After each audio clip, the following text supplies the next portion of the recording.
Donc, bonjour. Aujourd'hui, une petite vidéo pour parler des diagrammes polyniques et comment ils nous aident à retrouver le climat du passé récent.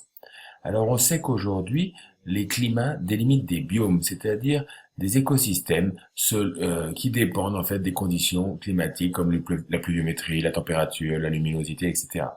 Parmi les différents biomes, on va trouver la forêt tropicale, le désert, la forêt méditerranéenne, la steppe, la toundra, etc., etc. Donc, ces forêts ou ces types de végétation, ces biomes, sont caractérisés par certains végétaux, et en particulier par un grand nombre de plantes à fleurs qui vont émettre des pollens. Or, les pollens ont la caractéristique de très bien se conserver dans ce genre de paysage qu'on appelle des tourbières, car au niveau des tourbières, à cause du froid, de l'eau stagnante, du sol acide, etc., la matière organique se décompose très peu. Donc, comme elle se décompose très peu, on va donc pouvoir conserver ces pollens.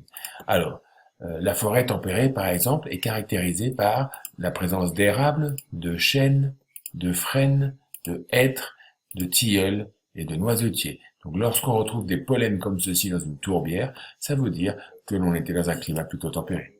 Pour la forêt de conifères, on va retrouver d'autres végétaux comme le bouleau, le pin, le sapin, l'épicéa.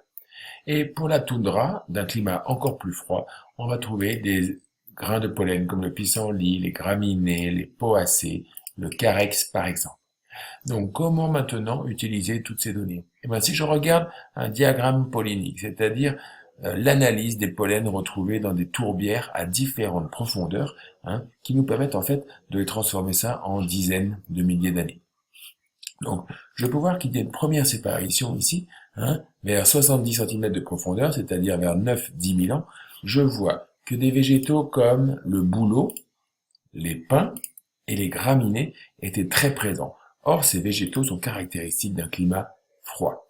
Ensuite, à partir de cette zone-là, vers 9-10 000 ans, on voit un changement de la végétation. Les premiers végétaux caractéristiques des climats froids disparaissent et ils sont remplacés par des noisetiers et des chênes, qui sont plutôt caractéristiques d'un climat tempéré sec.